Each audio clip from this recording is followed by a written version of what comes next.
I'm Hannah Tell, and I play Max Caulfield in Life is Strange Double Exposure.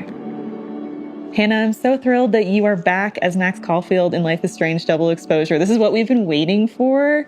How does it feel for you to return to Max? Probably a lot of emotions, underplay. Yeah, so many emotions. It's an incredible feeling, and in a certain way, it feels like I'm coming home. I love Max so much, and we have so much in common, and my experience playing her the first time around was so formative in my life. It's a real honor to get to come back and expand on her story.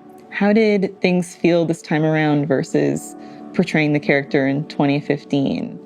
Well, she's grown up so much. She was in high school in the first game, and now she's, out of her college years. She has a somewhat prestigious position as an artist in residence at this amazing university. And she has this whole amazing future ahead of her in terms of her artist career as a photographer.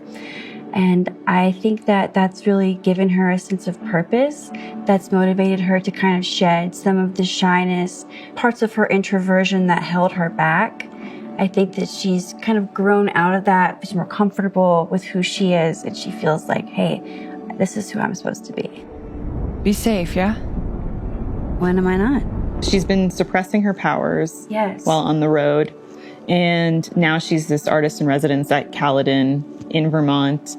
Does she still feel like she needs to suppress them, or why did she feel like she needed to suppress them? Well, the powers resulted in ultimate devastation in her life and everyone's life around her, and even like the space-time continuum with the weather-related phenomenons that were taking place because of her using this power. So she feels like this is like a deadly weapon. It's not something that she's going to ever want to use again. And also it really sets her apart from having a normal life and having normal relationships with people. So I think she's put that away very confidently and is very hesitant about ever tapping back into that side of herself again. She doesn't know what could happen. It could even kill her to try to use her powers again. Whoa. I mean, who knows? Yeah. We've caught up with who Max Caulfield is now. What has she been doing in the time between the events of Arcadia Bay to now? Well, she's been on the road. She doesn't feel comfortable in any one place. And she's living like a nomadic lifestyle, taking photographs of abandoned, lonely spaces.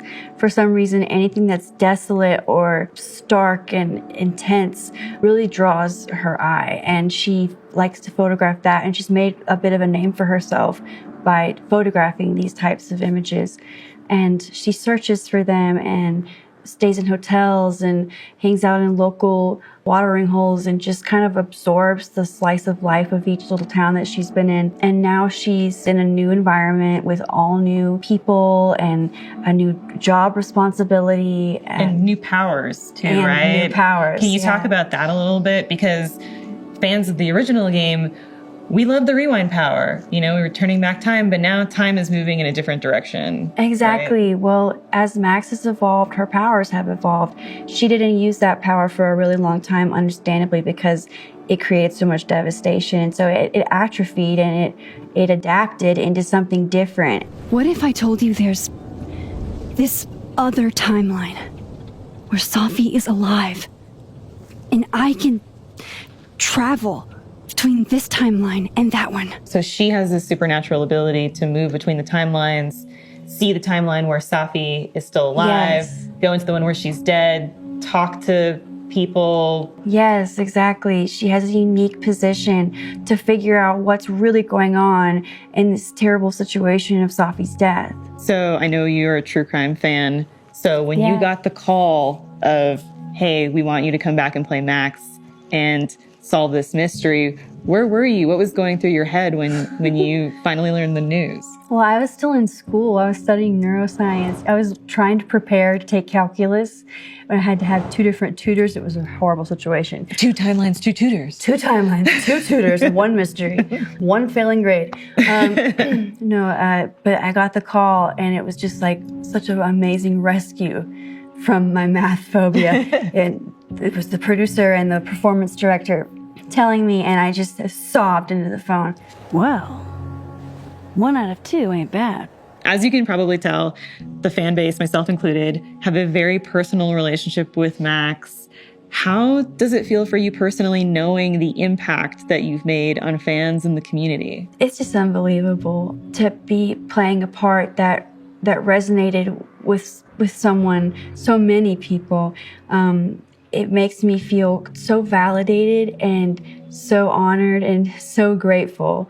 There are so many fans of this game that have created this really loving community where they share their art and they pour their time and energy into creating gorgeous artwork or really intricate creative cosplays. Got tattoos? Tattoos. It's etched on their skin permanently because the game changed them and the game changed me too. So I feel very connected to them and it moves me to tears all the time.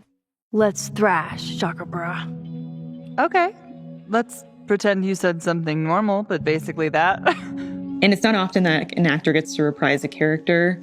Was that something that you, from a physical perspective, from a performance perspective, had to take into account? Because, you know, back in 2015, you were portraying a teenage Max versus Life is Strange Double Exposure was an adult Max. Did you have to change your voice or pitch? Yes, well, my voice kind of stayed the same, but Max's voice matured and got a bit more deeper and more grounded in its tone, and her posture became a bit more sure of herself and tall and standing to her full height and taking up space and being comfortable with that. And so I had to, you know, adjust everything about my body to try to convey her growth.